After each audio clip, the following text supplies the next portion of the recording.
Hi అండి అందరికీ welcome to అన్నం వారి రుచులు. ఈరోజు ఈ వీడియోలో మనము 5 కేజీల లేయర్ మాంసంతో తక్కువ మసాలాలు వేసి గ్రేవీ ఎలా తయారు చేయాలో చూద్దాము. ఈ కర్రీని మనము కరెక్ట్గా చేసుకున్నామంటే అంతా నాటుకోడిలాగే ఉంటుందండి. టేస్ట్ చాలా బాగుంటుంది. ఈ కోడిని కూడా నాటుకోడిలాగే పసుపు పూసి కాల్చి ముక్కలు కొట్టిస్తారండి. చాలా బాగుంటుంది. చూడడానికి కూడా ఇంచుమించు నాటుకోడిలాగే ఉంటుంది ఇది.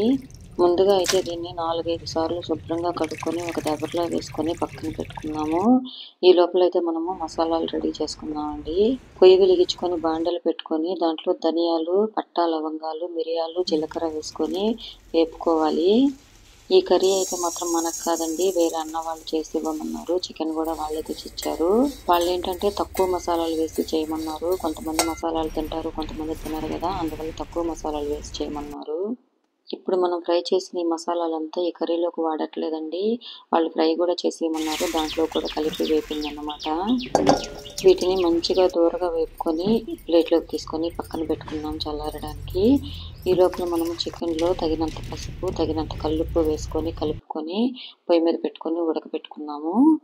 ఎప్పుడైనా కానీ మనము ఈ లేయర్ మాంసం కూర వండుకునేటప్పుడు ముందు ఉప్పు, పసుపు వేసుకొని బాగా ఉడకబెట్టుకున్నామంటే బాగా ఉడుకుతుందండి. ఇవి చాలా గట్టిగా ఉంటాయి కాబట్టి ముక్కలు ముందుగా ఉడకబెట్టుకున్నామంటే కర్రీ చాలా బాగుంటుంది. చూస్తున్న ప్రతి ఒక్కరూ వీడియోని లైక్ చేసి మన ఛానల్ని సబ్స్క్రైబ్ చేసి పెట్టుకోండి. మన ఛానల్లో రెగ్యులర్గా మంచి మంచి వంటలు వస్తూ ఉంటాయి. ఈ కూర ఉడకడానికి మనకి పొయ్యి మీద ఇంచుమించు 40 నిమిషాల నుంచి గంట దాకా పడుతుంది కాబట్టి ఈ లోపల మనం మసాలాలు దంచేసుకున్నాము.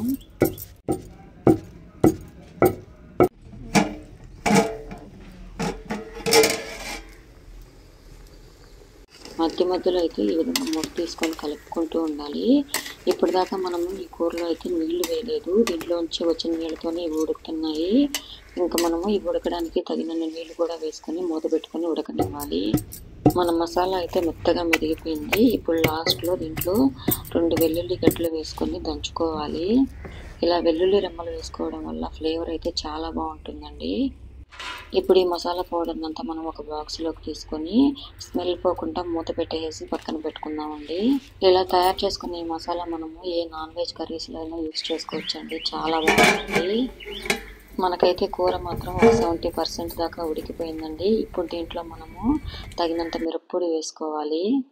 ఈ కూర మాత్రం చాలా సింపుల్గా అయిపోయినా కానీ టేస్ట్ మాత్రం చాలా బాగుందండి. అన్న వాళ్ళకు కూడా అందరికీ నచ్చింది. చాలా బాగుంటుందంట కూర. అచ్చ నాటుకోడిలాగే ఉండిందని చెప్పారు టేస్ట్.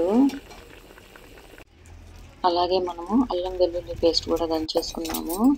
ఏదైనా కానీ దంచి చేసుకున్న మసాలాతో చేసుకున్న కర్రీ చాలా బాగుంటుందండి.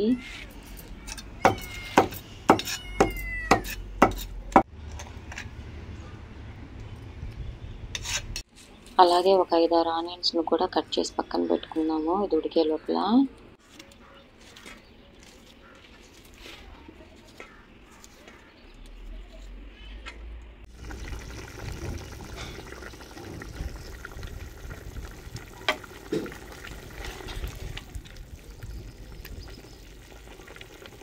మన కర్రీ అయితే బాగా ఉడికిపోయింది. ఇంకా దించుకొని పక్కన పెట్టుకొని మనం తిరుగుమాత పెట్టుకోవడమే.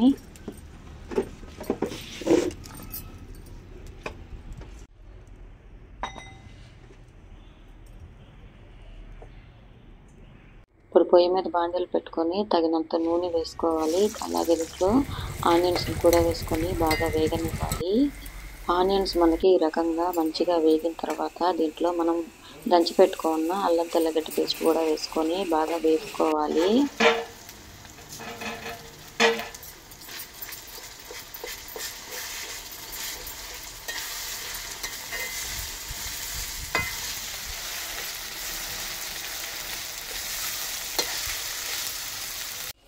అలాగే ఒక 2 రెమ్మల కరివేపాకు కూడా వేసుకొని వేపుకోవాలి.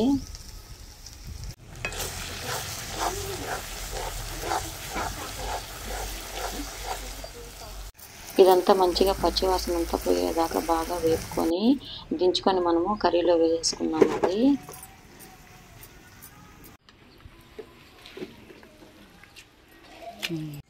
దీన్ని ఒకసారి అంతా మిక్స్ చేసుకొని మనము మళ్ళీ తవరెత్తి పొయ్యి మీద పెట్టుకొని ఉడకనివ్వాలి.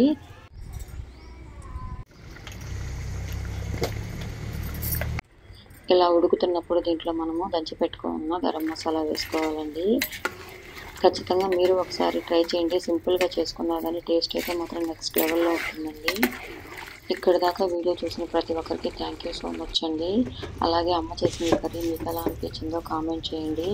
వీడియోని లైక్ చేసి మన ఛానల్ అయితే సబ్స్క్రైబ్ చేసి పెట్టుకోండి. మన ఛానల్లో రెగ్యులర్గా ఇలాంటి మంచి మంచి వంటలు వస్తూ ఉంటాయి. మిస్ అవ్వకుండా చూడాలంటే ఖచ్చితంగా సబ్స్క్రైబ్ చేసి పెట్టుకోండి. ఈ వీడియో అయితే ఇంతేనండి. నెక్స్ట్ వీడియోలో మళ్ళీ కలుసుకుందాము. బాయ్.